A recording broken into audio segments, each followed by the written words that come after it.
April 1388. A blinding dust storm screams across the Mongolian steppe, swallowing the horizon in a wall of grit and shadow. General Lan Yu's 150,000 Ming soldiers are at their breaking point, starving, exhausted, and convinced they are chasing a ghost. They have marched thousands of miles into the Great Void, the lethal heart of the Gobi Desert, hunting the remnants of the once invincible Mongol Empire. To the Ming generals, this feels like a fool's errand. The Mongols are masters of the retreat. They are the wind. Lan Yu is on the verge of ordering a full retreat, certain that the Northern Yuan Emperor has vanished into the Siberian wastes. Then, the wind shifts. As the dust settles for a brief, flickering moment, the scouts see it, the silver reflection of Lake Buir. And clustered along its shores, completely unaware of the 150,000 swords closing in on them, is the entire nomadic court of the Great Khan. What followed wasn't just a battle. It was a slaughter that ended an era. By sunset, 77,000 Mongol soldiers and aristocrats were in chains. The imperial treasures were looted. The direct bloodline of Genghis Khan was shattered, and the great seal that once commanded half the known world was captured by a dynasty founded by a man born as a starving peasant. The fall of the Mongols is often told as a slow decline, but the reality was a violent, high-stakes chess match that spanned decades. How did the most powerful military machine in human history, an empire that had crushed every civilization from Baghdad to Beijing, evaporate in less than a century? How did the Ming, an agrarian society built on rice and bureaucracy, develop the logistical genius to outmaneuver the lords of the horse in their own backyard? Behind the collapse of the Yuan lies a story of legendary rivalries. The Hongwu Emperor, a former monk turned cold-blooded strategist, Wang Baobao, the nightmare of the Ming, who handed the Chinese their most humiliating defeats, and Lan Yu, the brilliant but volatile commander who finally silenced the drums of the steppe. We are about to go beyond the myth of Genghis Khan to witness the final, apocalyptic struggle for the soul of Asia. This is the story of the Battle of Buir Lake, the cleansing of the desert, and the total collapse of the Mongol dominance. The transition of power was absolute, the tactical innovations were revolutionary, and the cost in human blood was staggering. To understand why the world looks the way it does today, you have to understand how the dragon finally broke the back of the wolf. Imagine the vast, unforgiving expanse of the Gobi Desert in the late 14th century. The wind howls across the dunes, carrying with it the echoes of a crumbling world order. For over 100 years, the name Mongol was synonymous with absolute power, a force that had bent the world to its will from the shores of the Pacific to the gates of Europe. But by 1388, the invincible juggernaut was bleeding. The Great Yuan, the dynasty founded by Kublai Khan, had been driven from the palaces of Dadu, forced back into the harsh northern wilderness from which their ancestors first emerged. Yet they were far from defeated. In the halls of the newly established Ming Dynasty, the Hongwu Emperor, a man who rose from a destitute, orphaned peasant to the dragon throne, lived in a state of constant vigilance. To him, the Northern Yuan were not just a displaced enemy. They were an existential threat, a coiled serpent waiting for the perfect moment to strike back and reclaim their lost glory. The Great Wall was not enough. To secure the future of China, the Ming had to do the unthinkable. They had to hunt the Mongols in the heart of the steppe, a landscape that had swallowed countless armies for millennia. This is a story of total war, of logistical genius, and of a clash between two incompatible worlds. On one side, the agrarian precision and rising industrial might of the Ming, led by the brilliant, ambitious, and often ruthless General Lan Yu.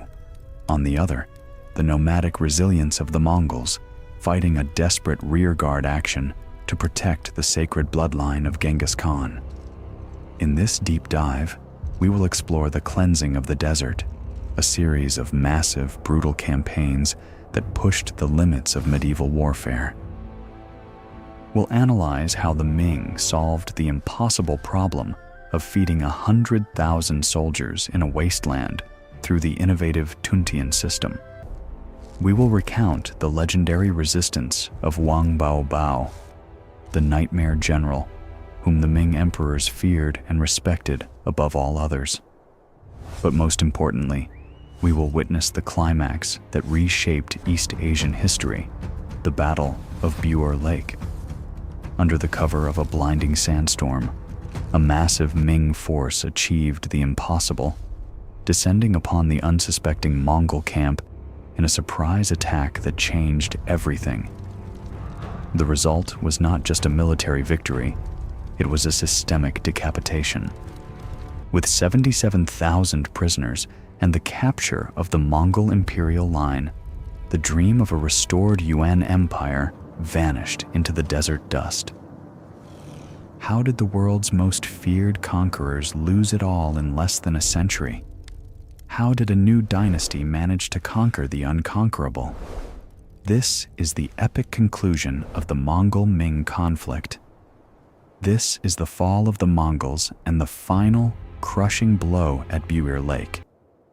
To understand the sheer gravity of the Battle of Buir Lake, we have to dismantle a modern misconception that the fall of an empire is a single, clean break.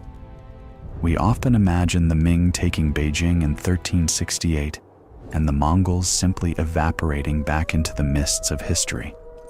But history is never that convenient. In 1368, the Mongol Yuan dynasty didn't die, it retreated.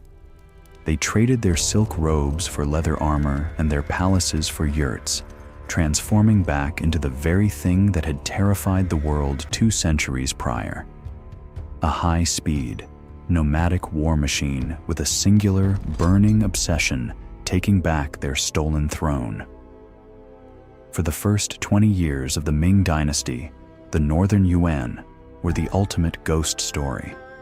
They hovered just beyond the horizon of the Gobi Desert, a shadow that the Hongwu Emperor, Zhu Yuanzhang, could never quite grasp.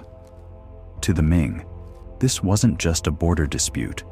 This was an existential crisis. You have to realize who Zhu Yuanzhang was. He wasn't a noble or a career general. He was a man who had seen his entire family starve to death because of Yuan administrative collapse. He had been a beggar, a wandering monk, and a rebel leader. He knew, better than anyone, that if the Mongols were allowed to linger, they would eventually find a moment of Chinese weakness and descend like a pack of wolves on a wounded stag. The Ming were an agrarian empire, a civilization of walls, bureaucracy, and rice. The Mongols were the wind. And as any general will tell you, you cannot stab the wind.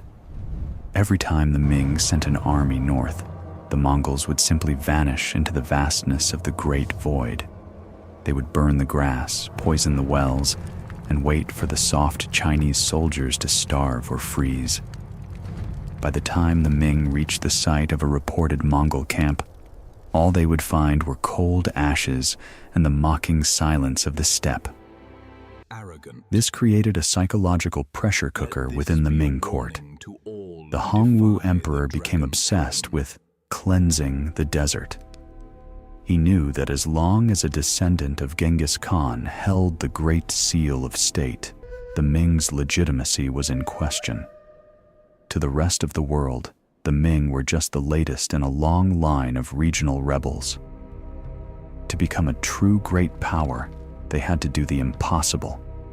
They had to conquer the conquerors.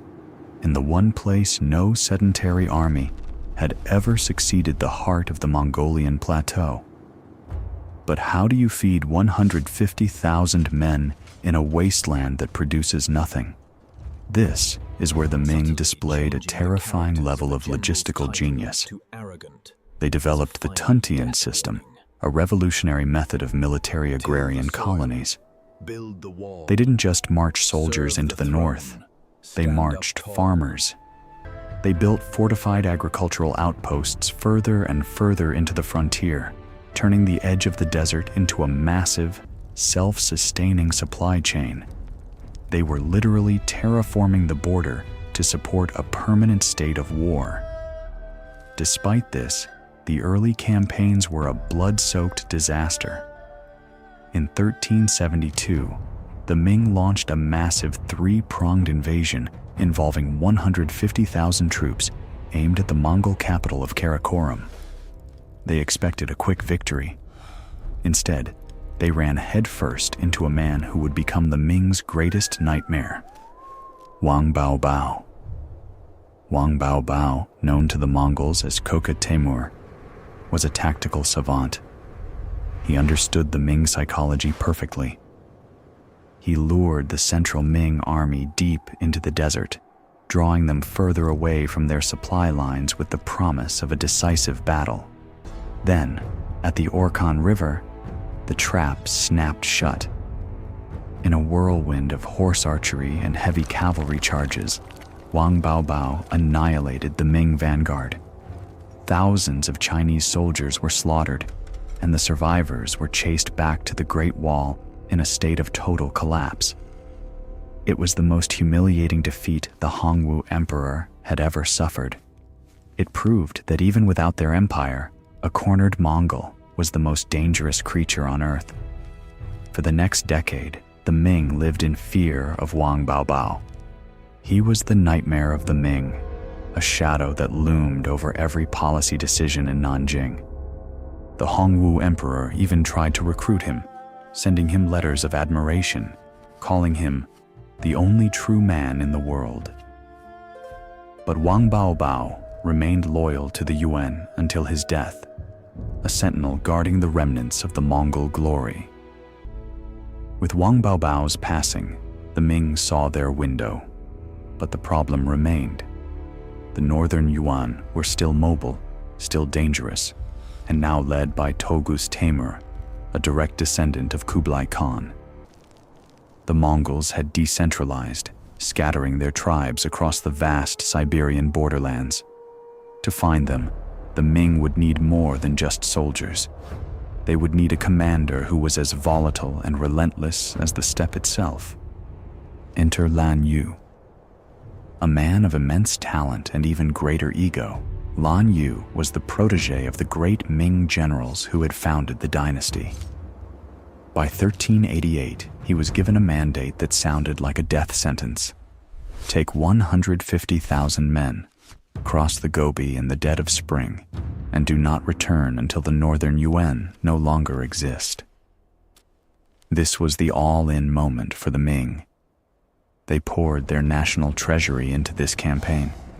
Hundreds of thousands of pack animals, millions of bushels of grain, and the finest steel produced by Chinese furnaces were all directed toward one goal.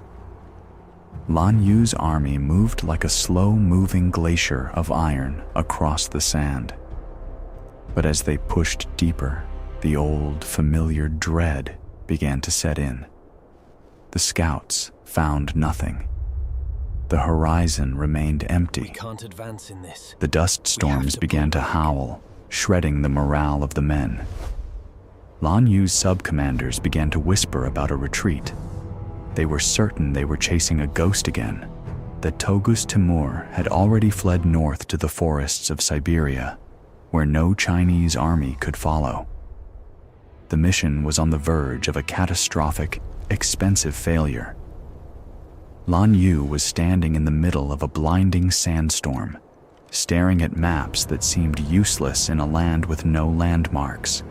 He was facing the same fate as the generals of 1372: starvation, exhaustion, and the mockery of an invisible enemy.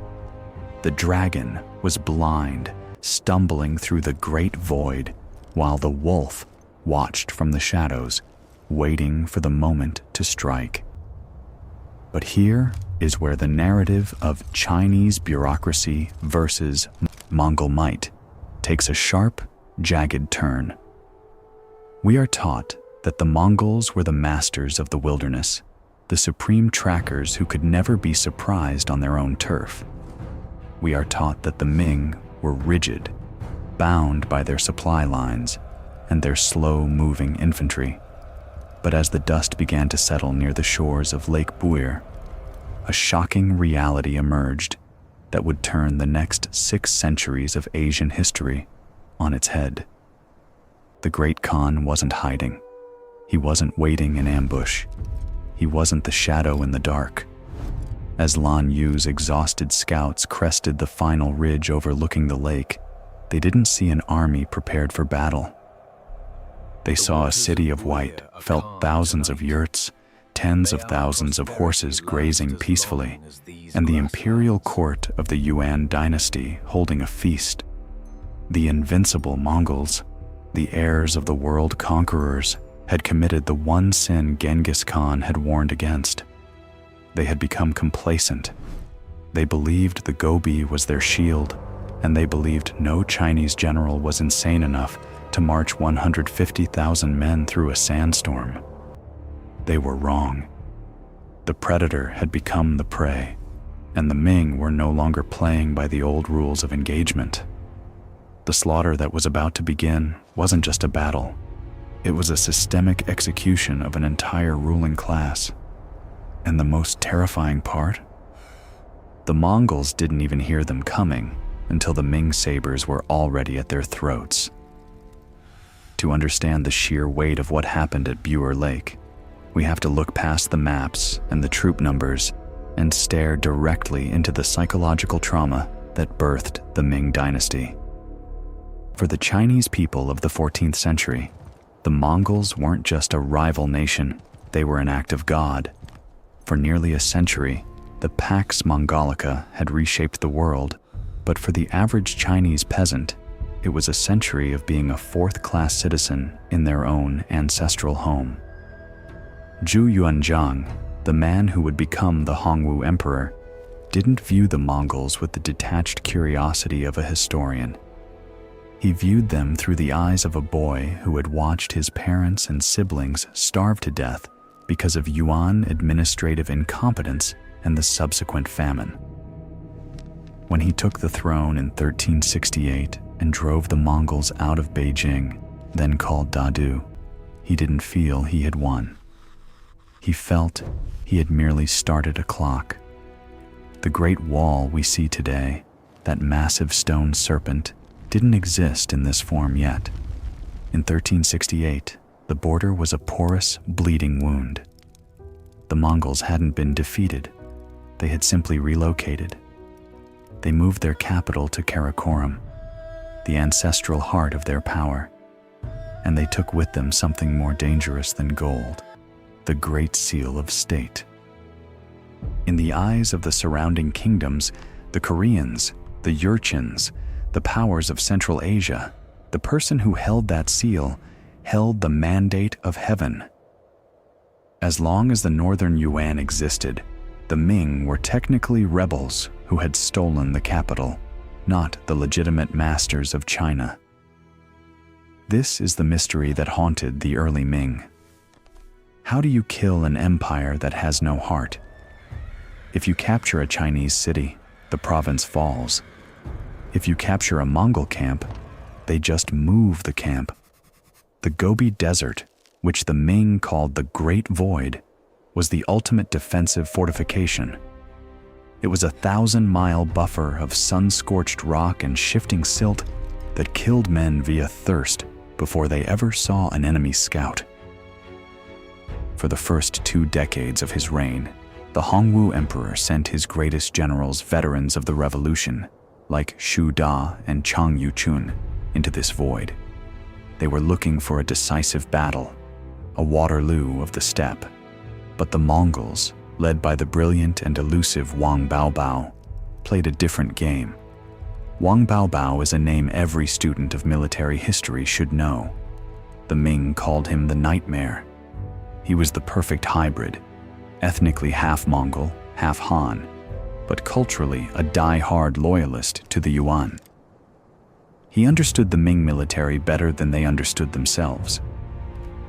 In 1372, when the Hongwu Emperor launched a massive, arrogant invasion of the north, he thought his professional, gunpowder-equipped infantry would steamroll the barbarians. Wang Baobao didn't fight them. He retreated. He led the Ming Central Army deeper and deeper into the Mongolian plateau, stretching their supply lines until they were as thin as a silk thread. Every mile the Ming marched, they had to drop off more grain to feed the garrisons protecting their rear. By the time they reached the Orkhon River, the Ming soldiers were exhausted, half-starved, and thousands of miles from home. That's when the wind started to scream. In a terrifying display of nomadic speed, Wang Baobao's heavy cavalry appeared, as if from the earth itself. They didn't just attack, they liquidated the Ming vanguard. It was a massacre. The survivors fled back to the Great Wall, leaving behind tens of thousands of dead and the shattered reputation of Ming invincibility. The Hongwu Emperor was so shaken that he pivoted. He stopped the grand invasions and turned toward a strategy of aggressive defense. But defense wasn't enough for a man like Zhu Yuanzhang. He knew that as long as the Mongols could graze their horses, they could build an army. He needed a way to bring the permanence of Chinese civilization into the fluidity of the desert. The solution was the Tuntian system, a concept of military agrarian colonies. The Ming didn't just build forts, they built farms. They sent hundreds of thousands of soldier farmers to the edge of the Gobi. They dug irrigation canals where there was only dust. They turned the frontier into a massive, self-sustaining engine of war. If the Mongols wanted to raid China, they now had to bypass 1,000 miles of fortified, grain-producing colonies. This was total war centuries before the term was coined. The Ming were literally trying to out-eat and out-produce the nomads. They were trying to anchor the desert. By the mid-1380s, the nightmare Wang Baobao was dead, and the Mongol leadership was fracturing. The new Khan, Togus Timur, was a man of the court, not a man of the saddle. He grew comfortable. He saw the Ming building their walls and planting their rice, and he assumed the dragon had finally decided to stay behind its fence. He moved his entire court, the princes, the concubines, the treasuries, the administrators to the shores of Lake Buir, thinking the vast distance and the brutal climate of the Gobi were an impenetrable shield. He was wrong. He failed to account for a shift in the Ming's own DNA.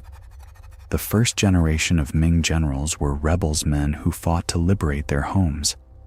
But the new generation, led by a man named Lan Yu, were predators. Lan Yu was a man of terrifying ambition and a temper that bordered on psychopathic. He didn't care about defense. He didn't care about the Tuntian farms. He saw the Gobi not as a barrier, but as a challenge to his ego. In 1388, the Hongwu Emperor gave Lan Yu 150,000 of the most hardened troops in the empire. These weren't the starving peasants of 1372. These were professional killers equipped with state-of-the-art bronze cannons, repeating crossbows, and heavy plate armor. Their mission was simple: find the Khan, end the Yuan. Don't come back until the Great Seal is in Ming hands. As Lan Yu's army marched north, they entered the Great Void during one of the most brutal springs in recorded history. Dust storms so thick they blotted out the sun for days at a time, turned the march into a blind crawl. Men were losing their minds. The officers pleaded with Lan Yu to turn back. They were certain the Mongols had heard they were coming and had already vanished toward the Siberian forests. The Mongols are the wind, they told him. You cannot catch the wind. Lan Yu stood in the middle of a swirling vortex of grit, staring at the empty horizon. His reputation, his life, and the future of the Ming Dynasty were all balanced on a single gamble. If he turned back now, the Ming would never again have the resources for an invasion of this scale. The Mongols would regroup, and the cycle of nomadic conquest would begin all over again. But Lan Yu had a piece of intelligence that no one else believed. A single scout had returned with a story of a faint reflection seen through the dust, the glint of water where no water should be. This is the moment where historical tradition breaks. We are conditioned to believe that the civilized army is the one that gets surprised, that the barbarian is the one who uses the terrain to pull off the impossible. We expect the story to end with Lan Yu's army being slaughtered in the sand, just like the Romans at Carrhae or the British in Afghanistan. But as the dust began to settle on the morning of the attack, the reality that greeted the Ming scouts was a total inversion of the last 1,000 years of history. The Mongols, the masters of the steppe, the people who had invented the very concept of mobile warfare, were caught in the most humiliating trap imaginable. They weren't in battle formation. They weren't even on their horses.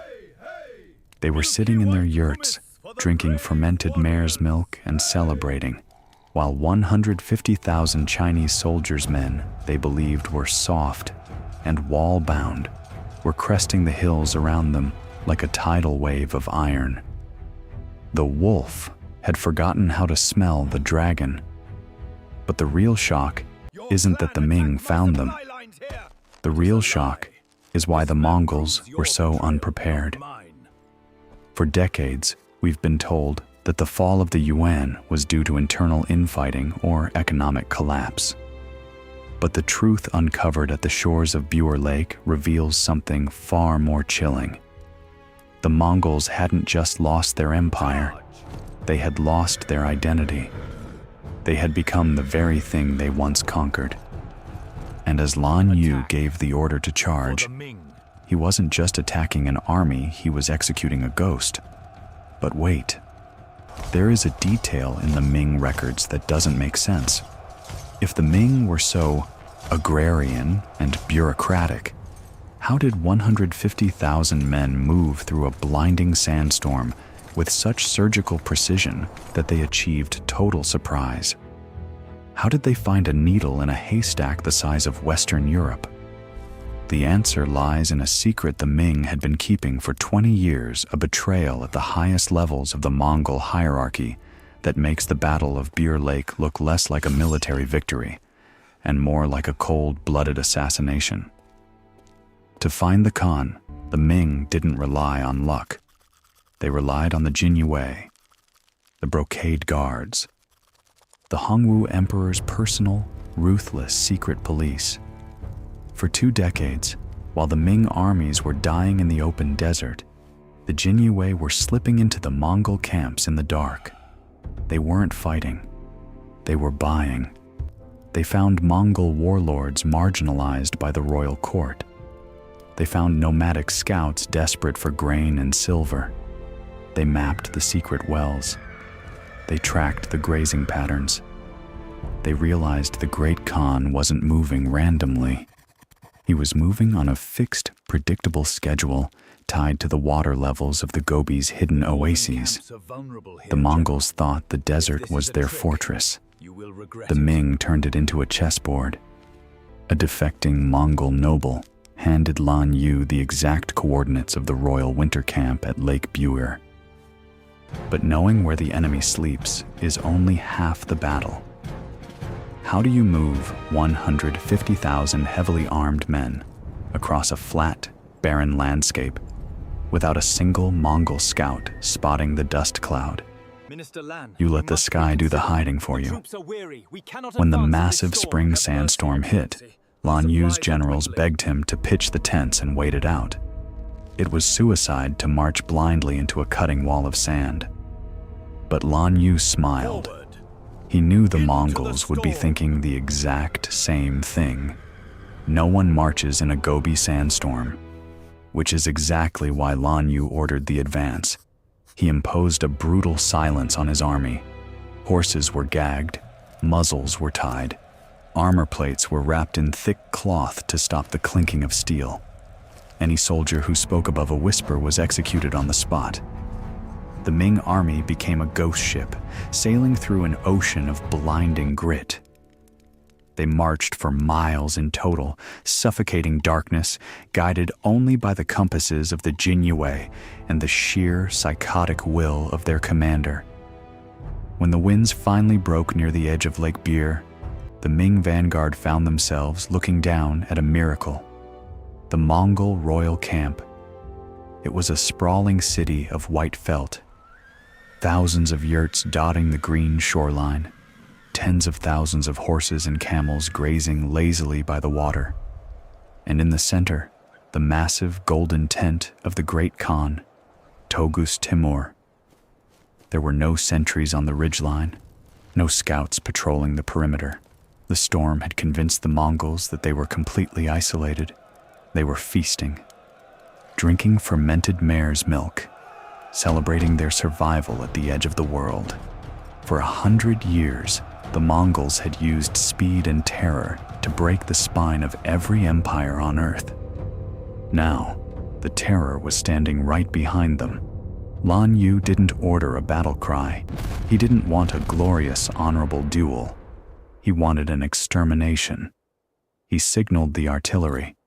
The silence of the steppe was shattered by the roar of Ming bronze cannons. Iron grape shot tore through the fragile yurts, vaporizing everything in its path. Before the Mongols could even comprehend the noise, the sky turned black, not with sand, but with steel. Tens of thousands of armor-piercing bolts from Ming repeating crossbows rained down on the camp. The slaughter was absolute. Mongol warriors, men whose ancestors had burned Baghdad and terrified Europe, stumbled out of their tents, unarmed and half-naked. They scrambled for their horses, but the Ming heavy cavalry was already there. Heavily armored Chinese lancers swept through the camp in a wedge formation, cutting down anything that moved. It was a meat grinder. The Ming infantry closed the circle, forming an impenetrable wall of pikes and shields. The Mongols were trapped against the freezing waters of Lake Buir. Inside the golden tent, Khan Togus Timur woke up to the sound of his world ending. This was the direct descendant of Kublai Khan, the man who held the mandate of heaven. He had a choice: stay and fight, and rally his men to die with honor, or run. He chose to run. In the chaos, Togus Timur grabbed his eldest son, a handful of loyal bodyguards, and his fastest horses. He cut a hole through the back of his tent, slipped past the collapsing Mongol defensive lines, and vanished into the northern wilderness. He left everything behind. He left his wives. He left his youngest son. He left his generals, his treasury, and his people to be butchered by the Ming war machine. By sunset, the waters of Lake Buir were dyed a deep, frothing red. The invincible Northern Yuan army ceased to exist. The numbers from the Ming Imperial records are almost too massive to comprehend. 77,000 Mongol elites, warriors, and royals were taken in chains. 150,000 head of livestock were captured. The imperial treasury, packed with gold looted from centuries of conquest, was seized. Lan Yu had achieved the greatest military victory in Chinese history. He had walked into the lion's den and pulled out its teeth. But as the Ming soldiers looted the golden tent, they found a wooden box. Inside was a square block of pure, flawlessly carved green jade. It wasn't just treasure, it was the heart of the dragon. It was the imperial seal of the Yuan dynasty. For 20 years, this seal had mocked the Ming Emperor. It was the physical proof that the Mongols were still the rightful rulers of the world, and the Ming were just temporary squatters. Now, Lan Yu held it in his blood-soaked hands. In a single afternoon, the psychological spell of Mongol supremacy was broken forever. The seal would be sent back to Nanjing, and the Hongwu Emperor would finally sleep.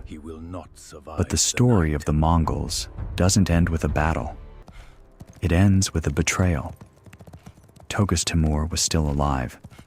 He and his eldest son were riding hard toward the ancient Mongol capital of Karakoram. He was humiliated, stripped of his army, and stripped of his family. But he still had the blood of Genghis Khan in his veins. As long as he breathed, he could raise the tribes of the deep north. He could rebuild. He reached the freezing shores of the Toul River, expecting to find sanctuary among the northern Mongol lords. Instead, he found Yesudar. Yesudar was a powerful Mongol warlord, but he wasn't from the Kublai Khan bloodline. He was a descendant of Arik Boki, Kublai's brother and bitter rival. For a century, Yesudar's family had been pushed aside, forced to watch Kublai's descendants rule from their golden palaces in China. Yesudar looked at the broken, shivering Khan. He didn't see an emperor. He saw an opportunity. The Mongols had a sacred law. You cannot spill royal blood. It was a curse to let the blood of Genghis Khan touch the earth, so Yesudar didn't spill it. Under the cover of a blinding snowstorm, Yesudar's men ambushed Toghus Timur's exhausted retinue. They dragged the great Khan into the snow. They wrapped a silken bowstring around his neck, and they pulled. They strangled the emperor of the Yuan dynasty to death. His eldest son was executed moments later. With that final, silent pull of a bowstring, an entire era of human history snapped. The direct, ruling bloodline of Kublai Khan was extinguished. The unified Mongol front shattered into a dozen warring factions, descending into a brutal, endless civil war for the scraps of their forgotten empire. The Ming had won. The dragon had not only survived, it had evolved into an apex predator. But this victory created a terrifying new reality for Asia. The Ming were no longer just defending their borders. They had built a military-industrial complex capable of projecting power thousands of miles into the most hostile environments on Earth. The logistical genius of the Tuntian system, the brutal brilliance of generals like Lan Yu, and the paranoid obsession of the Hongwu Emperor had birthed a superpower. Yet, absolute power breeds absolute paranoia. Lan Yu returned to China not just as a hero, but as a living god to his men. He had done the impossible, but in the court of the Hongwu Emperor, being a god is a death sentence. The emperor watched Lan Yu march his victorious army back through the Great Wall, and he didn't see a loyal servant. He saw the only man on earth capable of destroying the Ming Dynasty. The Mongols were dead, but the bloodshed in China was just beginning. To catch a ghost, you don't send an army, you send a shadow. By 1387, the Ming military had hit a brick wall. The Gobi Desert was an impenetrable fortress of heat, starvation, and shifting sands. Every time Chinese infantry marched north, Mongol scouts saw their dust clouds from 50 miles away.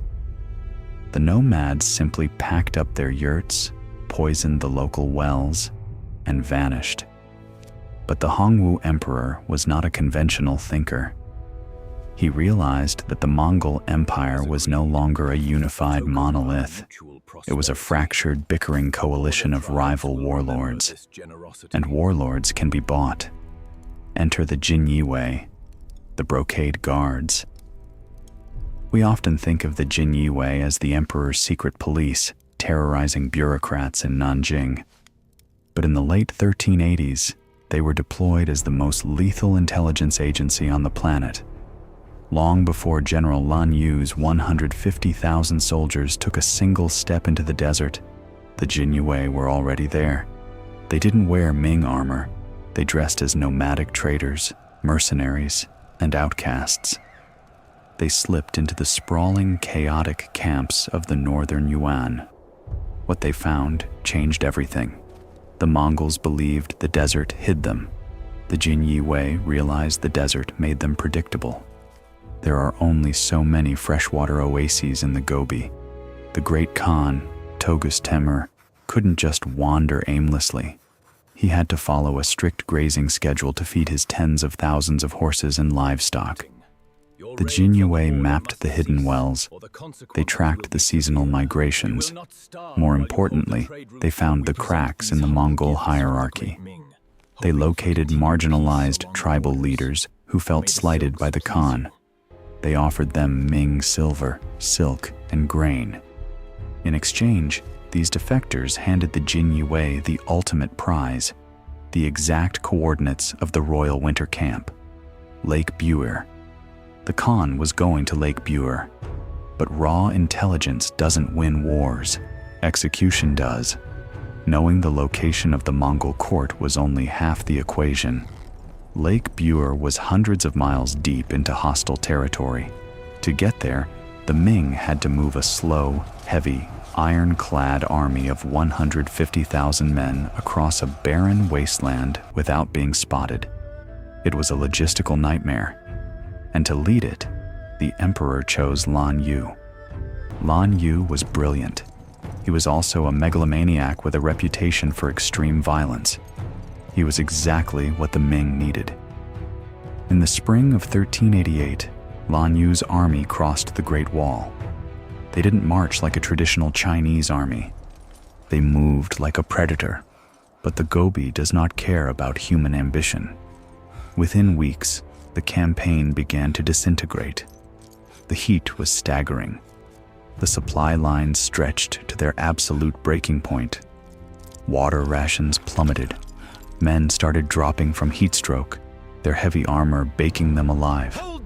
Then, the horizon vanished. A massive spring sandstorm slammed into the Ming columns. This wasn't a normal weather event. It was a blinding, suffocating wall of grit that blotted out the sun for days. Soldiers couldn't see the man marching 3 feet in front of them. Fine sand jammed their repeating crossbows and choked their pack animals. Morale collapsed. Lan Yu's top sub-commanders approached his tent. They begged him to halt. They argued that the Mongol scouts had surely seen them before the storm hit. They were walking into a trap. They were about to repeat the disaster of 1372, where Wang Baobao slaughtered the Ming vanguard. "We are chasing the wind," they told him. "Turn back, or we all die." Lan Yu stared at his terrified officers. He knew that if he retreated, the campaign was over. The Ming treasury was emptied to fund this expedition. There would be no second chance. Lan Yu didn't order a retreat. He ordered silence. Any man who spoke of turning back was to be executed immediately. Then, Lan Yu made a tactical decision that bordered on madness. He didn't wait out the storm. He used it. Lan Yu realized what his officers didn't. The Mongols weren't watching them. No one, absolutely no one, marches 150,000 men through a Gobi sandstorm. The Mongols would assume the Ming had hunkered down or retreated. The storm wasn't a curse. It was the perfect cloak. Lan Yu ordered his army forward into the abyss. He imposed a brutal, total silence over the entire force. Metal armor plates were tightly wrapped in thick cloth to muffle the clinking of steel. The war horses were gagged with rope. Muzzles were tied. Orders were passed down the line entirely by hand signals. If a soldier collapsed, he was left to die in the sand. No one stopped. No one spoke. For miles, The Ming army became a ghost ship sailing through an ocean of blinding, cutting grit. They were guided only by the magnetic compasses of the Jinyiwei and the terrifying, psychotic will of their commander. They marched through the nightmare until, suddenly, the wind began to die down. The dust settled. The sun broke through the haze. Lan Yu's vanguard crested the final sandy ridge. They looked down. The Ming soldiers stopped breathing. There, nestled against the silver shimmering waters of Lake Buir, was a miracle. It was the royal camp of the Great Khan. It wasn't just an army base. It was a sprawling, nomadic metropolis of white felt. Thousands of yurts stretched along the green shoreline. Tens of thousands of horses and camels grazed peacefully near the water. In the very center of the camp stood the massive golden tent of Togus Timur, the direct descendant of Kublai Khan. The Ming scouts rubbed their eyes. They couldn't believe what they were seeing. There were no sentries on the ridgeline, no scouts patrolling the perimeter, no defensive trenches. The Mongols, the undisputed masters of mobile warfare, had broken the golden rule of the steppe. They had become complacent. Inside the camp, the Yuan nobility was feasting. They were drinking fermented mare's milk, celebrating their survival. They felt untouchable. The sheer distance from the Chinese border, combined with the lethal sandstorm, had convinced them they were safe in their ancestral heartland. They thought the dragon was blind. They didn't know 150,000 heavily armed Chinese killers were looking right at them. Lan Yu drew his sword. He didn't want a battle. He wanted an extermination. He signaled the artillery. The silence of the Mongolian steppe was shattered by a sound it had never heard before. The deafening roar of Ming bronze cannons. Volleys of iron grapeshot tore through the camp at supersonic speeds. The fragile felt yurts didn't stand a chance. They were vaporized, shredded into confetti, along with whoever was inside them. Before the Mongols could even process the noise, the sky turned completely black. This time, it wasn't sand. It was steel. Tens of thousands of armor-piercing bolts from Ming, repeating crossbows, rained down on the camp in a continuous, mechanized wave of death. Men, women, and horses were pinned to the earth. Panic erupted. Mongol warriors, men whose grandfathers had burned Baghdad and terrified the kings of Europe, stumbled out of their tents, unarmed, half-naked, and completely disoriented. They scrambled for their horses, but the horses were already dead. Or worse, they were stampeding through the camp, crushing their own riders. Then came the earth-shattering thunder of hooves. Not Mongol hooves, Ming hooves. The Ming heavy cavalry charged down the ridge in a massive wedge formation. Fully armored Chinese lancers crashed into the soft underbelly of the Mongol camp. They swept through the yurts, cutting down anything that moved. It was a meat grinder. The Ming infantry quickly moved in, closing the circle. They locked their shields and lowered their pikes, creating an impenetrable wall of steel that pushed the surviving Mongols backward. Backward, until they were trapped against the freezing, muddy waters of Lake Buir. There was no escape. The slaughter was absolute. Inside the golden tent, Khan Togus Timur woke up to the screaming. He stepped outside and saw his world ending. The invincible Yuan dynasty was being butchered like livestock. As the emperor of the Northern Yuan, he faced a choice that would echo through eternity. He could draw his sword, rally his elite bodyguards, and die with the honor befitting the bloodline of Genghis Khan. He chose to run. In the utter chaos of the massacre, Togus Timur grabbed his eldest son, a handful of his most fiercely loyal guards, and his fastest horses. He didn't ride toward the Ming lines. He cut a hole through the back of his own tent, slipped past the collapsing Mongol defenses and vanished into the northern wilderness. He left absolutely everything behind. He left his wives. He left his youngest son. He left his generals, his administrators, and his people. By sunset, the waters of Lake Buir were dyed a frothing, sickening red. The sounds of battle faded, replaced only by the groans of the dying and the crackle of burning yurts. The Northern Yuan army no longer existed. The numbers recorded by the Ming historians are staggering. 77,000 Mongol elites, warriors, and royalty were taken in chains. 150,000 head of livestock were captured. The imperial treasury, bursting with gold and silver looted from 2 centuries of global conquest, was seized. Lan Yu had pulled off the impossible. He had walked into the lion's den and ripped out its throat. Jade. But the true prize wasn't the gold, nor was it the prisoners. As Ming soldiers rummaged through the abandoned golden tent of the fleeing Khan, they found a simple wooden box. Lan Yu opened it. Inside sat a square block of flawlessly carved green jade, the imperial seal of the Yuan dynasty. For 20 years, this block of stone had haunted the Ming Emperor.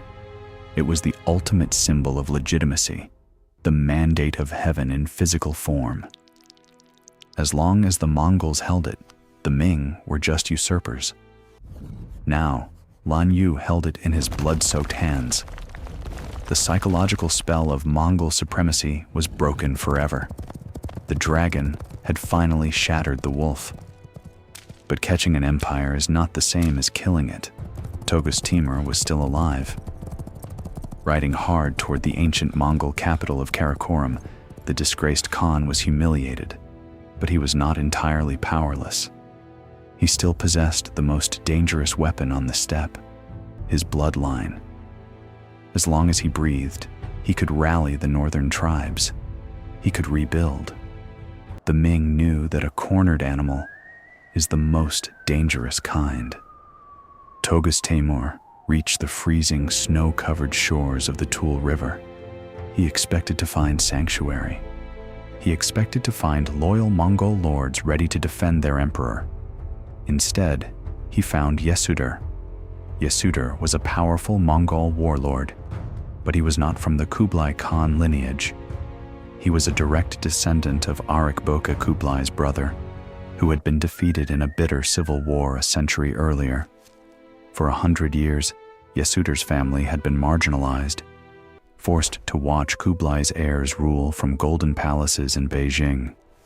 When Yesudar looked at the shivering, broken Khan standing in the snow, he didn't see his emperor. He saw revenge. The Mongols had a strict, sacred law. You cannot spill royal blood. Letting the blood of Genghis Khan touch the earth would bring a curse upon the land. So Yesudar didn't spill it. Under the cover of a blinding snowstorm, Yesudar's men ambushed Togus Timur's exhausted retinue. They dragged the great Khan of the Yuan dynasty into the snow. They forced him to his knees. They wrapped a silken bowstring around his neck, and they pulled. They strangled the emperor to death. His eldest son was executed moments later. With that final, silent pull of a bowstring, the unified Mongol front shattered. The direct ruling bloodline of Kublai Khan was extinguished forever. The descendants of the world's greatest conquerors descended into a brutal, endless civil war, fighting over the scraps of a forgotten empire. The Ming Dynasty had achieved total, undeniable victory. But in Nanjing, the Hongwu Emperor wasn't celebrating. He was watching his victorious general, Lan Yu, march back through the Great Wall, and what the emperor saw terrified him more than the Mongols ever did. Lan Yu had achieved what no Chinese commander had managed in a millennium. He didn't just push the nomads back, he broke their spine. As his massive army marched south toward the capital, A river of 77,000 Mongol prisoners and 150,000 captured horses trailed behind him. Packed securely among his personal baggage was the ultimate prize, the Imperial Jade seal. He was the undisputed savior of the Ming Dynasty, but in the bloody, paranoid politics of 14th century China, saviors were the most dangerous people in the room. When Lan Yu's victorious army reached the Great Wall Pass at Sifengkou, it was the dead of night. The border guards, adhering to strict imperial military protocol, refused to open the massive wooden doors until dawn. It was standard procedure to prevent a surprise attack. To a normal general, this was a minor inconvenience. To Lan Yu, it was a personal insult. He didn't wait. He didn't negotiate. He ordered his battle-hardened veterans to batter down the gates of their own empire. They smashed through the Ming fortifications, tearing the doors off their hinges, entering Chinese territory not like returning heroes, but like a conquering horde. Word of this violent breach reached the capital of Nanjing long before Lan Yu did. The Hongwu Emperor, Zhu Yuanzhang, sat on the dragon throne and read the intelligence report. He didn't smile at the capture of the Jade seal. He didn't celebrate the destruction of the Northern Yuan. He stared dead-eyed at the detail about the shattered gate. Lan Yu wasn't acting like a general. He was acting like a king. The emperor had built his dynasty from nothing. He had starved in the streets. He had clawed his way to power by outsmarting and out-murdering every rival warlord in China. He knew exactly what a coup looked like before it happened. And Lan Yu was ticking every single box. But the emperor played the long game. When Lan Yu arrived in Nanjing, Zhu Yuanzhang threw a massive feast. He showered the general with gold, silk, and praise. He publicly declared Lan Yu a hero of the realm. It was a masterclass in deception. Behind the smiles and the wine, the Jinyiwei, the emperor's lethal secret police, were given a new target. They were no longer hunting Mongols in the Gobi. They were hunting Ming generals in Nanjing. They started tracking Lan Yu's every move. And what they found made the emperor's blood run cold. Lan Yu's ego had completely detached from reality. He had secretly assaulted the captured Mongol Imperial concubine, driving her to suicide and deeply embarrassing the Ming court. But that was just the beginning. Lan Yu was quietly embezzling massive tracts of military land, displacing thousands of peasant farmers for his own profit. When an imperial censor tried to investigate him, Lan Yu simply had the man beaten to a pulp in broad daylight. Still, the emperor watched. He waited. He gave Lan Yu a prestigious title, Duke of Liang. But the emperor subtly changed the Chinese character for Liang to one that meant arrogant. It was a final silent warning. Back down or die. Lan Yu didn't just ignore the warning. He doubled down. He began openly complaining about his rank, shouting in front of other officials that he deserved the highest possible positions in the empire. But the final nail in his coffin wasn't his mouth. It was his army. Lan Yu had begun adopting his most promising officers. He didn't just mentor them, he officially took them in as his godsons. He built a massive, fiercely loyal inner circle of thousands of mid to high-ranking military commanders. When Lan Yu gave an order, the army moved. They didn't check with the emperor. They checked with Lan Yu. Zhu Yuanzhang realized a terrifying truth. Lan Yu had the Jade seal. He had the loyalty of the 150,000 killers who survived the Gobi Desert. If he wanted to march on Nanjing, there was absolutely nothing standing in his way. But the emperor had a failsafe. His eldest son, Crown Prince Zhu Biao. Zhu Biao was married to Lan Yu's relative. The general deeply respected the crown prince. As long as Zhu Biao was set to inherit the throne, Lan Yu could be kept on a leash. The military machine would serve the next generation. Then, in 1392, the unthinkable happened. Crown Prince Zhu Biao fell ill and died suddenly at the age of 36. The Ming court was thrown into total chaos. The Hongwu Emperor was devastated, but his grief quickly mutated into a cold, calculated panic. He bypassed his other adult sons and named Zhu Biao's son, his teenage grandson, Zhu Yunwen, as the new crown prince. The emperor looked at this young, gentle, inexperienced boy. Then he looked at Lan Yu, the battle-scarred apex predator who had strangled the Mongol Empire. The math was brutal, but simple. A child emperor could never control a god of war. If the Hongwu Emperor died, Lan Yu would butcher the boy and take the throne. The general had served his purpose. The Mongols were gone. It was time to clean the house. In February 1393, the trap snapped shut. A Jinyiwei officer stepped forward and officially accused Lan Yu of high treason, claiming the general was plotting an armed rebellion to overthrow the Ming Dynasty. Lan Yu never even saw a battlefield. He was arrested in his own home, dragged into the dark, underground interrogation cells of the Jinyiwei. We don't know exactly what happened in those cells. The Jinyiwei were masters of extracting confessions. They didn't just want Lan Yu to admit guilt. They wanted names. They tortured the greatest military mind of his generation until he broke, forcing him to dictate a sprawling, fabricated manifesto that implicated thousands of innocent officers in his plot.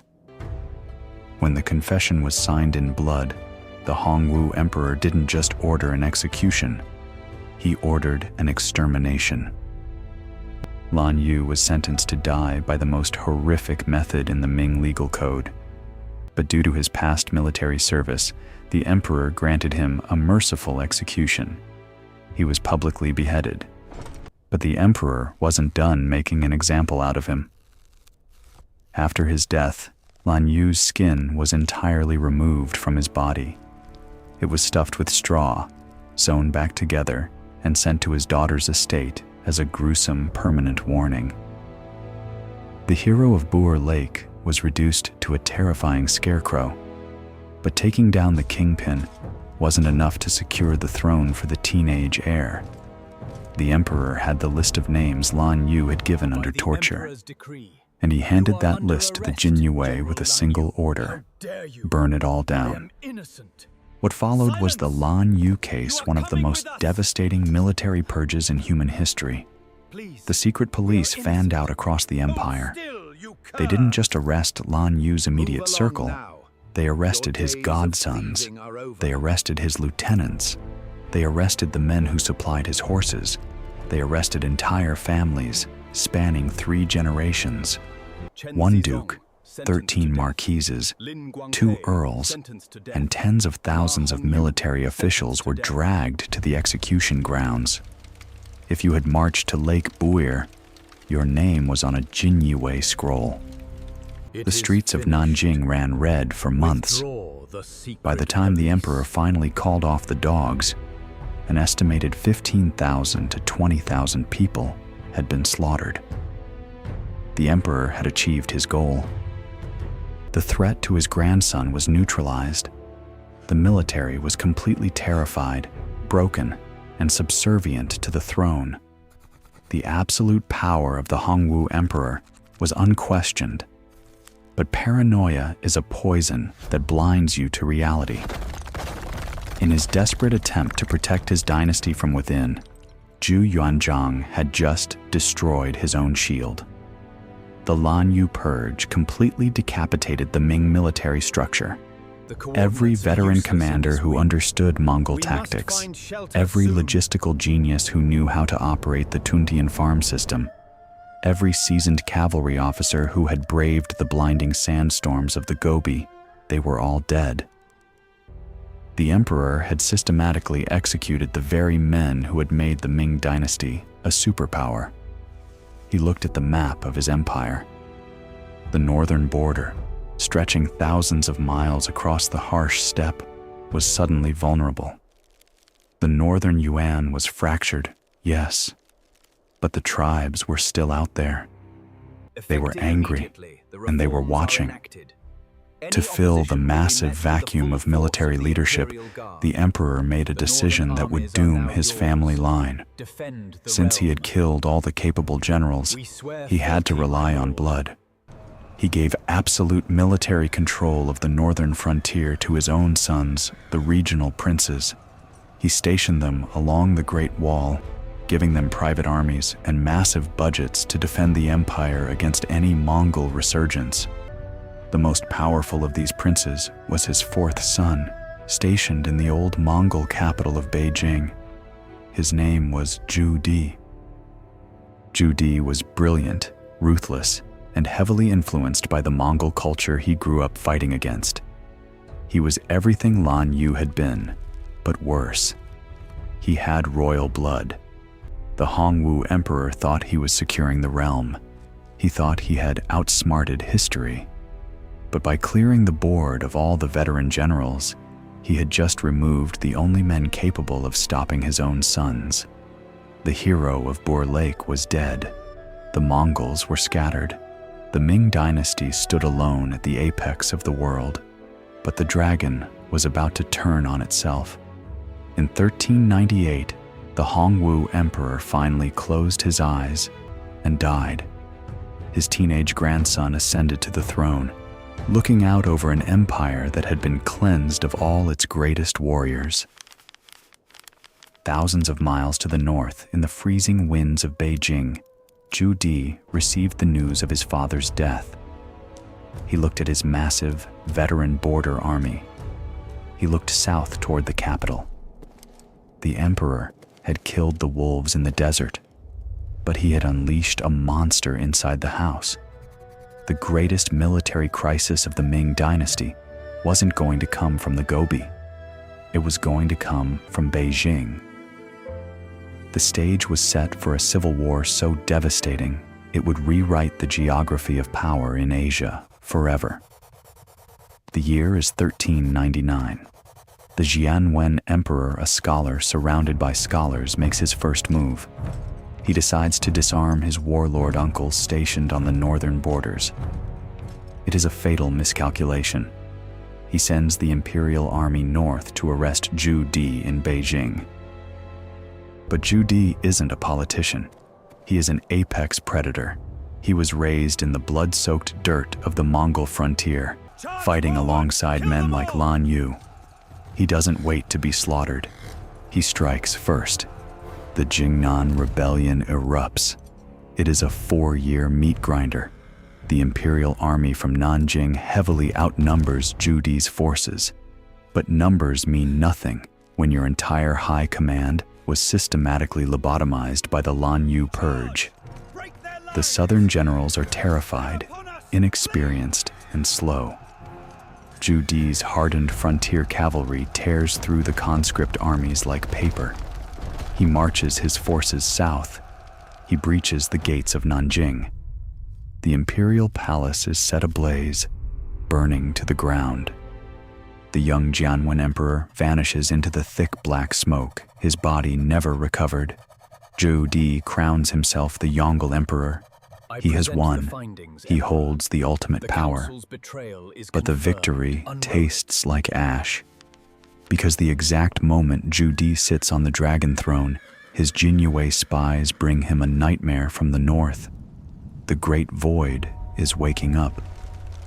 While the Ming spent 4 years butchering each other, the Mongols were healing. The execution of the Great Khan at the Tool River hadn't killed the nomadic threat. It had mutated it. The Mongol plateau is now ruled by cutthroat, decentralized warlords. The eastern Mongols and the western Oirats are rapidly consolidating power. They see a fractured, exhausted China. They smell blood in the water. Jade knows exactly what happens next. He remembers Wang Baobao. He remembers the piles of Chinese skulls at the Orkhon River. If he sits in Nanjing and waits for the Mongols to cross the Great Wall, the Ming Dynasty will die. So, he makes a decision that shocks the entire imperial court, a decision that permanently rewrites the geopolitical map of Asia. He abandons Nanjing. He moves the capital of the Ming Empire thousands of miles north, straight into the teeth of the enemy, to a fortified frontier outpost called Beijing. He isn't just moving his court, he is moving the entire center of gravity of Chinese civilization. Beijing sits right on the edge of the abyss. It is a dagger pointed directly at the throat of the Mongol steppe. The emperor is literally turning his own home into the front line. But a fortress is just a shield, and a shield cannot kill a wolf. In 1409, Jade receives word that a Mongol warlord named Bunyashiri has executed a Ming diplomat. To the Mongols, it's a standard show of dominance. To Jade, it is a declaration of total war. The emperor doesn't send a general.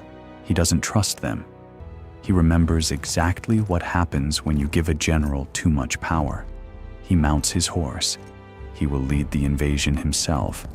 This is absolutely unprecedented. The Son of Heaven, the ruler of the most advanced agrarian civilization on Earth, is riding directly into the lethal heart of the Gobi. And he isn't bringing a small expeditionary force. He is bringing 500,000 men, 500,000 soldiers, millions of tons of grain, hundreds of thousands of pack animals. It is a logistics train so massive it literally alters the physical landscape as it moves. But Jade brings something else. A secret weapon that will permanently change the face of global warfare. He brings the Shenjiying, the Divine Engine Battalion. This is the world's first dedicated, fully integrated gunpowder division.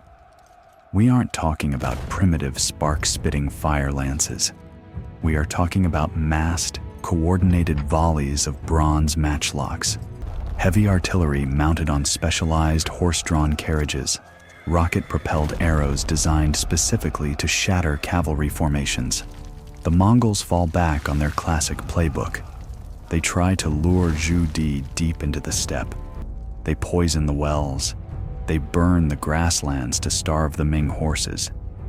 They wait for the massive, slow-moving Chinese army to collapse from exhaustion. But Jade isn't a novice. He built his logistics network perfectly. He advances methodically, securing supply lines, never overextending his vanguard. He moves across the steppe like a slow-moving glacier of gunpowder and steel. At the Onan River, the exact location where Genghis Khan was crowned supreme ruler, 2 centuries earlier, the Mongols finally make their stand. Bunyashiri unleashes tens of thousands of elite Mongol horse archers. They execute the very same cavalry tactics that once conquered Eurasia. They swarm the Ming lines in a terrifying, screaming wave, expecting the Chinese infantry to break in panic. They don't break. Jade smiles. He gives the signal. The Divine Engine Battalion opens fire. The steppe erupts. A solid wall of lead and iron tears through the Mongol vanguard at supersonic speeds. Horses scream. Leather armor shatters. The sky is completely blotted out by the acrid white smoke of 1,000 hand cannons. The thunder is deafening. The Mongols have never faced anything like this. Their mobility is completely neutralized. The Ming artillery punches massive, bloody holes through their tightly packed ranks. Before the nomads can even attempt to regroup, the smoke parts. Jade personally draws his sword and leads the heavy cavalry charge. The Emperor of China is on the front lines, his golden armor flashing in the sun, cutting down Mongol warriors in the dirt. The nomadic lines shatter. Bunyashiri abandons his men and flees into the wilderness. The Mongol army is entirely annihilated. It is a total, crushing victory. But Zhu Di isn't satisfied. A wounded enemy is a dangerous enemy. Over the next 14 years, the Mongol Emperor launches 4 more massive personal invasions of the Gobi Desert. He becomes the ultimate terror of the steppe. He hunts the Oirats. He hunts the eastern Mongols.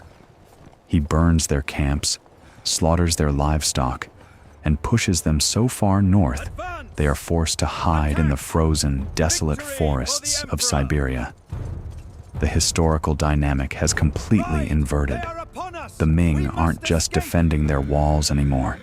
They are hunting the hunters. The psychological impact is devastating. The direct descendants of Genghis Khan are reduced to scattering into the mountains at the mere rumor of the emperor's approach. They realize the Ming war machine is an unstoppable leviathan. The dragon has grown fangs of iron. But absolute dominance comes with an astronomical cost. Feeding 500,000 men in a wasteland is bankrupting the Ming treasury. The Grand Canal is dredged and massively expanded just to ship enough southern grain north to keep the army alive. Millions of Chinese peasants are taxed into absolute starvation to fund the emperor's obsession with the steppe. Zhu Di is trading the economic stability of his entire empire for the complete extermination of the Mongol threat. He is winning the war, but he is bleeding his own country dry to do it. In 1424, during his 5th and final campaign, the Gobi Desert exacts its revenge. The emperor is 64 years old. He is physically exhausted. The Mongols simply refuse to fight him. They retreat deeper and deeper into the endless void, dragging the massive Ming army into a logistical death spiral. Retreat. Rations run low. Disease begins to spread rapidly through the densely packed camps. Zhu Di is finally forced to order a retreat. But he never makes it back to Beijing. On the dusty, sun-scorched plains of Yumuchuan, the Mongol Emperor collapses. The man who violently stole his own empire, who moved the capital to the edge of the world, and who permanently broke the back of the steppe, dies in a tent surrounded by the barren wasteland he obsessed over. His sudden death triggers a massive crisis. The emperor's body must be smuggled back to Beijing in absolute secrecy. His generals are terrified that if the northern tribes find out the dragon is dead, they will descend upon the retreating, demoralized army.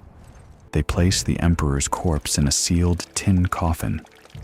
They melt lead over the seams to hide the sickly smell of decay. They deliver meals to his tent every single day, as if he were still alive, commanding his ghost through the desert. When the coffin finally reaches the gates of Beijing, the truth is revealed to the empire. The Mongol Emperor is dead. The campaigns are over, but his legacy is absolute. Look at what he left behind. Look at what this 80-year bloodbath achieved. The Mongol Empire, the greatest contiguous land empire in human history, is gone. They are permanently fractured, reduced to scattered, impoverished tribes, fighting over frozen scraps of land. They will raid the borders again, yes, but they will never again pose an existential threat to the survival of China. The Ming Dynasty sits at the undisputed center of the world. Beijing, the ultimate fortress city, stands as a permanent, towering monument to their victory. The Great Wall will soon be rebuilt from packed earth into the massive, winding stone leviathan we see today. This wasn't just a transition of dynasties. It was the violent, fiery birth of modern Asia. It was the complete eradication of nomadic supremacy. It was the triumph of bureaucracy, gunpowder, and ruthless, unrelenting logistics. The Mongols used sheer terror to conquer the world, but the Ming used something far more terrifying. They used infrastructure. They turned the wilderness into an industrialized supply chain. They turned starving farmers into mechanized soldiers. They turned a desperate peasant rebellion into a hyper-militarized superpower capable of projecting force anywhere on the map. The Battle of Buir Lake, the purging of Lan Yu, the 5 apocalyptic campaigns of Jade, they all point to one undeniable, brutal truth of history. You can conquer the world on horseback, but you cannot rule it from the saddle. The lords of the steppe had their century. They burned cities to ash. They toppled ancient kings. They cast a dark, suffocating shadow over the entire earth. But when the dust finally settled in the great void, it wasn't the howl of the wolf that echoed across Asia. It was the roar of the dragon. So, we return to the question we asked at the beginning. How did the world's most feared military machine, an empire that had crushed civilizations from the Danube to the Yellow River, evaporate in less than a century? How did a society of rice farmers and bureaucrats outmaneuver the lords of the horse in their own backyard? The answer isn't found in a single sword stroke or a lucky sandstorm. It is found in the terrifying, clinical application of total war. The Ming Dynasty didn't beat the Mongols at being nomads. They didn't try to outride them or outshoot them with bows. Instead, they did something far more radical. They forced the desert to become sedentary. Through the Tuntian system, the Ming didn't just march soldiers into the Gobi. They marched an entire civilization. They brought irrigation, granaries, and the slow, grinding permanence of the plow to a landscape that had only ever known the hoof. They anchored the great void. They turned the wilderness into a logistical engine that could sustain 100,000 men, where the Mongols assumed 1,000 would starve. The Battle of Buir Lake was the moment the wolf realized it was no longer the apex predator. For centuries, the nomadic horseman was the master of distance. He used the vastness of the steppe to exhaust his enemies. But at Buir Lake, Lan Yu used that same distance as a trap. By marching through a blinding sandstorm in total silence, muffling the horses, gagging the men, and using the weather as a cloak, the Ming proved that the civilized world had learned the barbarian's greatest secret, the element of surprise. When the Imperial Jade seal was captured and the direct bloodline of Kublai Khan was strangled in the snow by a rival warlord, the psychological foundations of the medieval world were shattered. The mandate of heaven was no longer a nomadic prize. It had been reclaimed by the son of a starving peasant. But the resolution of this story is a dark one, filled with a brutal irony. The men who broke the Mongol Empire, the brilliant, volatile Lan Yu, and the generation of generals who survived the Gobi, found that the peace they won was more dangerous than the war they fought. The Hongwu Emperor, a man forged in the fires of famine and revolution, realized that a military capable of destroying the Mongols was a military capable of destroying him. The cleansing of the desert was followed by a cleansing of the court. Lan Yu, the hero who captured the Jade seal, ended his life as a stuffed scarecrow, a gruesome reminder that in the Ming world, absolute loyalty was the only thing more important than absolute victory. The emperor systematically decapitated his own military to ensure his family's survival, a move that left the empire vulnerable and led directly to the rise of the Mongol Emperor, Jade. It was Jade who provided the final, definitive answer to the Mongol threat. He didn't just defend the border. He moved the entire heart of China to the front line. By moving the capital to Beijing, he turned the seat of imperial power into a permanent fortress. He built the Great Wall not as a fence to hide behind, but as the support structure for a gunpowder-based superpower. He launched 5 massive invasions that pushed the Mongols into the Siberian wastes, proving once and for all that the dragon had evolved. The era of the nomadic conqueror was over. The era of the bureaucratic, industrialized state had begun. the transition of power was absolute. The Mongols had the wind, the horse, and the bow, but the Ming had the granary, the cannon, and the wall. History shows us that while the wind can knock down a house, it is the stone that eventually breaks the wind. This is the ultimate legacy of the Battle of Buir Lake and the fall of the Yuan. It wasn't just a change in dynasties, it was a fundamental shift in how power was projected across the planet. The Ming solved the impossible problem of the steppe, not by joining the nomadic world, but by overwhelming it with the sheer weight of Chinese civilization. When we look at the Great Wall today, we aren't just looking at a pile of stones. We are looking at the final, silent tombstone of the Mongol Empire. We are looking at the moment the agrarian world finally learned how to kill a ghost. The wolf was broken, the desert was cleansed, and the soul of Asia was forged in the fire of 150,000 Ming sabers. The dragon didn't just survive the wolf, it consumed it. And in doing so, it created the blueprint for the modern, centralized superpower. The world looks the way it does today because, for one brief, bloody moment in 1388, a blind army of peasants marched into a sandstorm and came out as the masters of the earth. The ultimate resolution of the Mongol-Ming conflict wasn't decided by a single hero or a lucky turn of the weather. It was the result of a fundamental, tectonic shift in how humanity waged war. To understand why the wolf of the steppe finally succumbed to the dragon of the rice fields, you have to look past the clashing of swords and into the very machinery of the two civilizations. The Mongols were a society built for the sprint. They were the masters of the rapid strike, the high-stakes gamble, and the terrifying shock of a cavalry charge. But the Ming were built for the marathon. They didn't just bring soldiers into the Gobi, they brought a self-sustaining ecosystem. The Tuntian system, those military agrarian colonies we discussed, was the true Mongol killer. By the time Lan Yu marched on Lake Buir, the desert was no longer an empty void, it was a grid. The Ming had turned the frontier into an industrial supply chain that could feed 100,000 men indefinitely. They didn't just fight the Mongols, they outproduced them.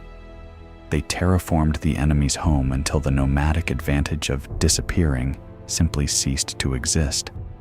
You cannot vanish when your enemy has built a road, a farm, and a fortress on every horizon.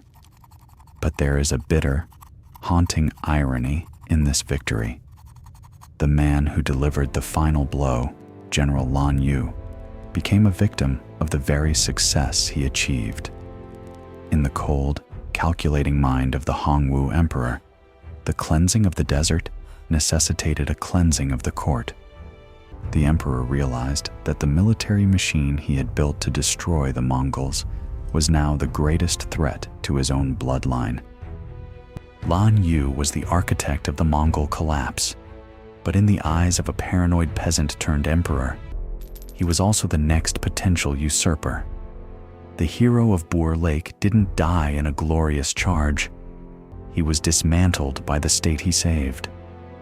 His execution and the subsequent purge of 20,000 veteran officers was a brutal, systemic lobotomy of the Ming military. The emperor effectively killed the brain of his army to ensure the heart of his dynasty would keep beating. This leads us to the final, most transformative piece of the puzzle: the rise of the Mongol Emperor, Jade. When the dust of the civil war settled and Jade took the throne, he realized that the wall was not a line on a map, it was a philosophy. He didn't just rebuild the Great Wall, he moved the entire center of gravity of the Chinese world to the front lines. By establishing Beijing as the capital, he placed the dragon's head directly in the path of the wolf. He turned the seat of imperial power into a permanent, fortified garrison. But Zhu Di's greatest contribution to history wasn't stone, it was fire. The creation of the Shenjiying, the Divine Engine Battalion, signaled the absolute end of the nomadic era. At the Onan River, the very birthplace of Genghis Khan's empire, the Mongols charged with the same speed and ferocity that had once conquered the world. But they didn't meet a wall of shields. They met a wall of lead. The massed gunpowder volleys of the Ming didn't just kill soldiers. They killed the nomadic way of life.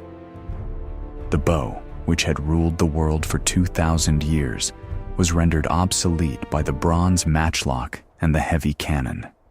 The age of conquest had been replaced by the age of the state. So, how did the most powerful military machine in history evaporate? It happened because they failed to adapt to a world that was no longer interested in glory, but in infrastructure. The Mongols remained the masters of the horse, but the Ming became the masters of the machine. The capture of the Imperial Jade seal at Lake Buir wasn't just a symbolic victory. It was a psychological decapitation. It broke the spell of Mongol invincibility and proved that the mandate of heaven didn't belong to the fastest rider, but to the most resilient bureaucrat. When you look at the Great Wall today, you aren't just looking at a defense against barbarians. You are looking at a tombstone for the nomadic world. It stands as a silent monument to the moment the sedentary, agrarian state finally learned how to kill a ghost. The Ming didn't just survive the Mongols. They evolved into something the Mongols could never be: a hyper-militarized, industrialized superpower. The story of the Battle of Buir Lake and the fall of the Yuan is the story of how the world transitioned from the medieval to the modern. It is the story of how the dragon didn't just break the back of the wolf, it consumed its territory, adopted its ruthlessness, and built a new world on its bones. The transition was absolute. The cost in blood was staggering. And the result is the world we live in today, a world defined by borders, gunpowder, and the enduring power of the centralized state. The lords of the horse had their century, but the masters of the wall and the cannon claimed the future. The wolf is gone, and the desert is silent, but the roar of the dragon still echoes through the stones of Beijing. The fall of the Mongol Empire and the rise of the Ming is not merely a chronicle of shifting borders or the replacement of one crown by another. It is the story of a fundamental, tectonic shift in the human experience.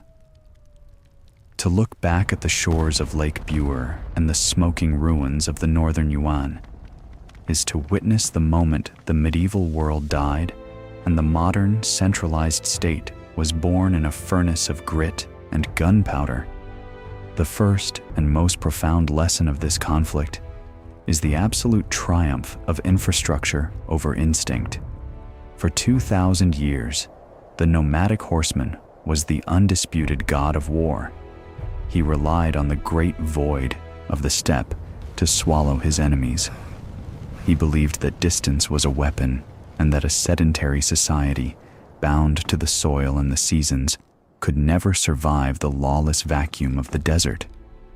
But the Ming proved that you do not defeat a ghost by chasing it. You defeat a ghost by building a house where it used to haunt. Through the Tuntian system, the Hongwu Emperor did something far more radical than winning a battle. He industrialized the wilderness. He proved that the sheer, grinding weight of a bureaucratic society, its ability to log every bushel of grain, to dig every irrigation ditch, and to turn 100,000 peasants into a singular, supply-fed machine, could eventually choke the life out of even the most mobile enemy. The Mongols had the wind, but the Ming had the ledger. They didn't just outfight the lords of the horse, they outproduced them. They anchored the sand.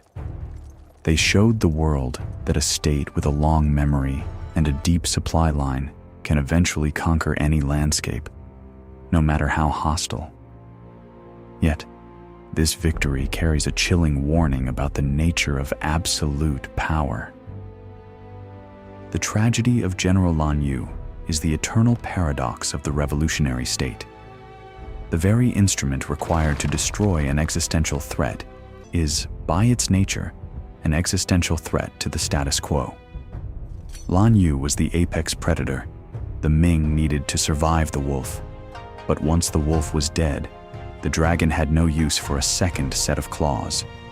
The hero of Buir Lake, the man who captured the Great Seal and shattered the bloodline of Genghis Khan, was reduced to a stuffed hide in a gallery of horrors.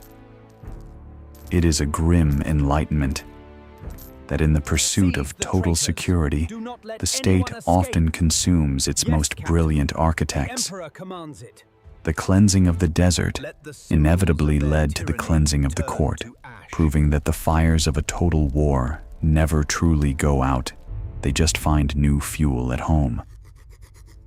The ultimate resolution of this epic struggle, however, lies in the terrifying transformation of the Ming identity under the Mongol Emperor, Jade. He realized that a wall is not a barrier, it is a statement of permanence. By moving the capital to Beijing, he placed the head of the dragon directly into the teeth of the storm. He transformed China from a civilization hiding behind a fence into a hyper-militarized superpower that sought to dominate the horizon itself. When the Shenjiying, the Divine Engine Battalion, opened fire at the Onan River, the echoes of those bronze cannons signaled the end of the age of the hero. The individual prowess of the Mongol rider, the legendary accuracy of the steppe bow, and the centuries of nomadic tradition were all vaporized by the mechanized roar of gunpowder. The Ming didn't just reclaim their land, they redefined the terms of human power. They replaced the fluid, charismatic authority of the Khan with the rigid, inescapable authority of the industrializing state. They proved that a civilization of walls and bureaucracy could not only endure the wilderness, but could master it through the sheer, unrelenting application of technology and logistics. This is why the Battle of Buir Lake and the collapse of the Mongols still resonate in the stones of Beijing and the history books of the West. It was the moment the agrarian world learned how to kill a ghost. It was the moment the dragon realized that to survive, it had to become more ruthless, more organized, and more technologically advanced than any wolf it would ever face. We are left with the image of a blinding sandstorm in 1388, where an army of starving, exhausted peasants turned soldiers marched into the abyss and emerged as the masters of the earth. They didn't just win a war, they broke the cycle of history. They showed us that while the nomadic spirit is a force of nature, the organized state is a force of destiny. The Mongols once moved the world, but the Ming built the world that followed. The wolf has vanished into the Siberian mist, and the desert has been silent for 6 centuries. But the roar of the dragon, the roar of the centralized technological state, has never stopped. To understand the modern world is to understand that we are all living in the shadow of the walls the Ming built and the fires they lit in the heart of the Great Void. The dragon did not simply survive the wolf, it consumed its essence. But as we have seen, a state built on the foundation of total war and absolute paranoia cannot easily pivot toward peace. The very systems that allowed 150,000 soldiers to vanish into a Gobi sandstorm, the relentless secret police, the military agrarian colonies, and the clinical purges of the hero class would eventually define the Ming Dynasty's long, slow descent from a global superpower into a closed-off fortress. To understand how a dynasty that began by conquering the unconquerable ended up sealing its own borders against the rising tide of the world, you have to look at the shadows that made the victory at Buir Lake possible. History at this scale is never just a sequence of dates. It is a blueprint for the evolution of power. The triumph of the Ming was the triumph of the machine over the individual, of the ledger over the Bao. It is a story of how an agrarian society transformed itself into a hyper-militarized leviathan. But that transformation came with a hidden cost that would haunt China for centuries. If you found yourself gripped by the tactical genius of Lan Yu or the cold-blooded pragmatism of the Hongwu Emperor, then you are already standing at the threshold of the next great tectonic shift in Asian history. The story of the dragon's rise does not stop at the Great Wall. While the Ming were fortifying the Gobi, they were also preparing to project their power across the oceans with a fleet that dwarfed anything Europe could imagine. To truly see the full picture of this era, to see how the dragon went from cleansing the desert to dominating the high seas and eventually collapsing under the weight of its own internal shadows, you need to follow the narrative to its logical conclusion. We are committed to documenting these high-stakes turning points with the depth and clinical precision they deserve. If you want to be notified the moment we dismantle the next great empire in our upcoming deep dives, ensure you are part of this community by clicking the subscribe button below. Your engagement is the only reason we can continue to produce history at this level of detail, but you don't have to wait for the next upload to keep going. On your screen right now is our investigation into the Jinyiwei, the secret police that held the Ming throne. If you want to see exactly how those shadows operated, how they turned an entire empire into a psychological panopticon and orchestrated the gruesome downfall of heroes like Lan Yu, click that video now. The wolf of the steppe may be dead, but the dragon's true terror was always kept inside the house. I'll see you in the shadows.